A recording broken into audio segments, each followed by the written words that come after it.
Hello, this is Christy with Talks at Christy's Place. I know it's been a long time. I haven't done a podcast in a minute. And there are, a couple of reasons for that, I guess. One is just the busyness of the day. And then the other thing is that, when I do a podcast episode, it is really from the heart. And it's not in that same rhythm as other podcasters or podcasting platforms where they do daily, where they release an episode, every month or twice a month or whatever that pattern is. I don't fall into that category because my messaging generally is from a lived experience, and it's usually a result of something that starts to percolate within my orbit and my circle. And so I only speak from those, from out of that. I speak out of a experience, a heart thing, or something that's starting to permeate throughout my community, my circle. So that's where we are. That's why I am before you today. And I hope to be able to get all of this in because the podcast has certain parameters that I have to operate within. And so I want to get it in, and I want to hopefully make a message that has, send a message that has an impact. So what has started to really circulate here in my little orbit is this idea of resilience, this message of resilience. And I know it's probably it's been out there, especially since COVID-19 has exacerbated the idea of needing to be resilient and persevere and start again and do it over and on and on. And so that for me, I had a little meeting with this. I'm a part of a community, a group of creatives and writers and publishers and all kinds of things. And so we have virtual meetings and we have group calls and we do that. It's just a small group of us. But anyway, on a particular group call, before anyone got on it, there were two of us that were on the call early. And the one member, she's like, I'm done. I'm over this. I just don't have any more resources, energy, time, or even enthusiasm at this point about it. And I said to her, no, you will. You do. You'll do it over. You'll begin again, because COVID just desolated the thing that she was doing. And so she said, a couple of things, and she put some things in perspective. And so we know what's going to happen with that, because I said to her, the truth is that what you are doing and what you did up until this point is who you are. It's something that you're giving birth to. This is not something that just, some whim that you are following. This is actually your who and your do. It's who you are and what you do. And so it's unnatural for you to not push forward and push out this thing that is within you. So that is really what I hope to capture with this podcast. And if you give me a minute, please give me some time. I want to share from Ecclesiastes, Ecclesiastes 3, 1 through, I think, 8. And if you just allow me to do that, because one of the things that I have found is that, this particular scripture and so many others have just become very cliche-like to people and for people. When you think about, a time there is a season for everything under the sun, and it's just become so cliche. But I hope that you listen and hear these verses that I'll read right now.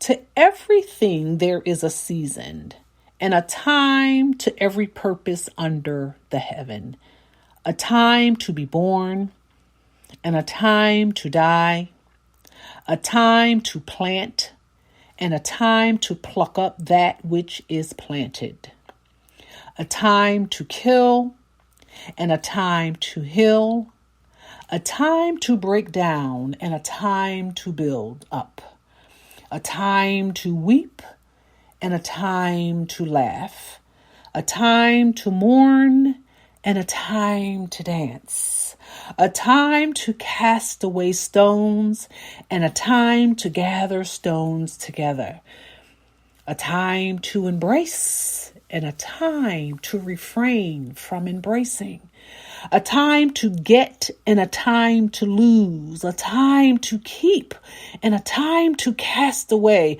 a time to rend and a time to sow, a time to keep silence and a time to speak, a time to love and a time to hate, a time of war and a time of peace. And if there is one thing that I want to extract for its relevance sake from this scripture, is that there's a time to embrace and a time to refrain from embracing. And oh my, do we not know that scripture so well right now? And so that is why I hope that you really hear what this verse of scripture really means. And so I want to talk to this topic of timing and your gifts and your talents and the things that you give birth to, that you push into life. And so there was the thing with the member of the group. And then I had the good fortune of hearing a message from Pastor Jamal Bernard. Jamal Bernard is the son of Dr. A.R. Bernard. And I think most people have heard of or heard Dr. A.R. Bernard speak. He's had a consistent space on the Oprah Sunday show. He's been there a few times. So anyway, one of the things that I just want to say as a sidebar concerning Dr. A.R. Bernard is that he is hands down one of the most phenomenal teachers and scholars there are. And he is excellent at what he does. And I dare not put him in the category of or call him or refer to him as a preacher. He is a scholar. He is excellent, he is a teacher, and he is genuine. And so that's all I want to say about that, but it's worth it to me to have mentioned that. And then his son, I had the privilege of hearing his message. And there were many parts to what he was saying, but the core of it was about resilience.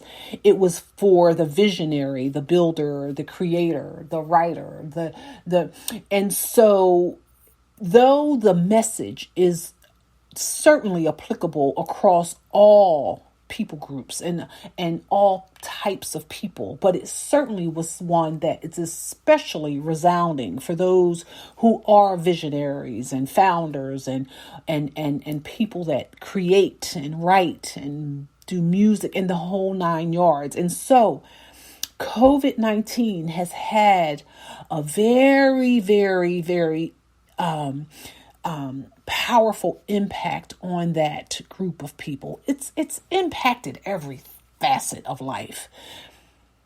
But when you are a creative, you generally are dealing with probably limited resources, maybe in some cases, most cases. And then you are usually already experiencing the up and down in your trajectory. The inconsistency and the instability already exist there. It's just some element of that with creative people. And so when you add to that the tragedy of COVID-19, it can certainly take the wind out of your sails. I get it. And for some of us, we gave birth to things in the throes of the COVID-19. I know I did. And we'll talk a little bit about that later at the end. But so one of the bullets, I extracted some bullets from his message. And for his message, he built his contents around the context of the book called The Dip by Seth Godin. The Dip by Seth Godin. So he extracted the elements from that book called The Dip. And some of the things that he spoke to, not all of them, but I wanted to bullet some of those things and then kind of speak to them from my own perspective. He talked about know what to quit and when to quit. Know what to quit and when to quit. And I wanted to add to that and who to quit. Know what to quit and when to quit and who to quit. And the reason why I add that who is because when you are bringing something into life, when you are pushing something that has incubated and you are bringing that thing to life, you tend to want to bring along some people with you, and you tend to want to have support around you to do that.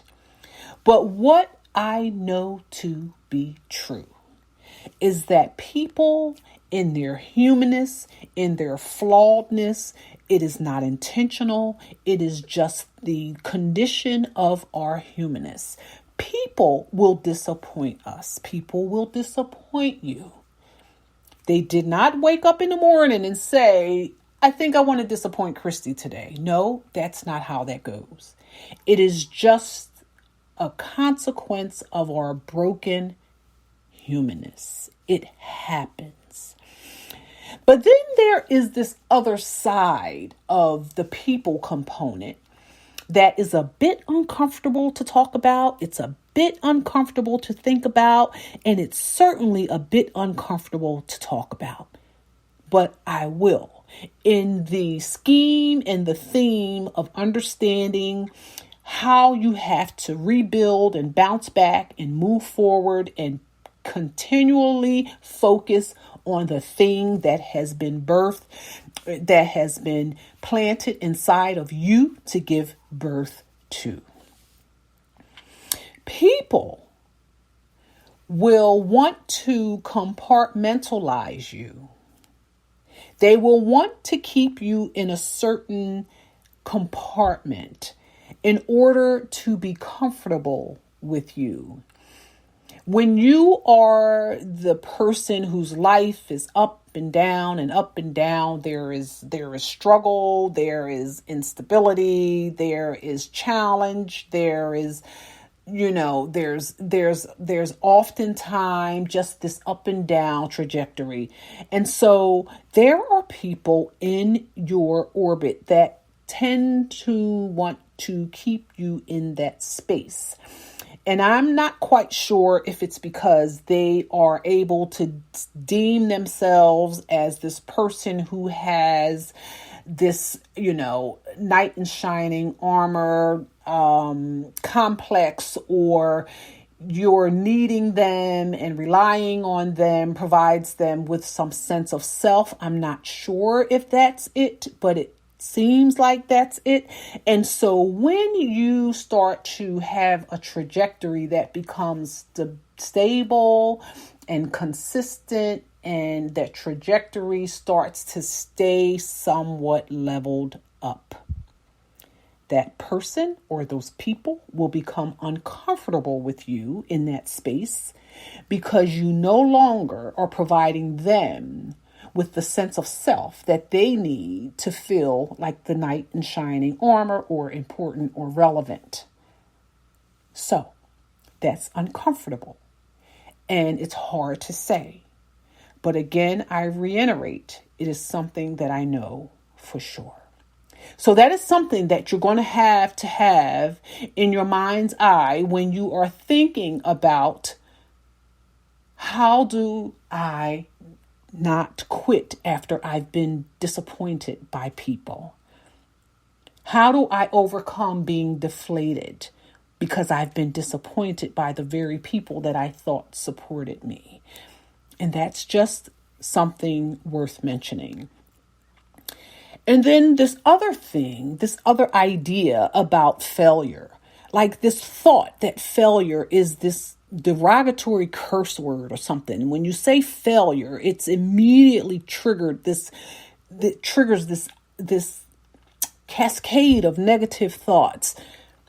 And that needs to be revisited,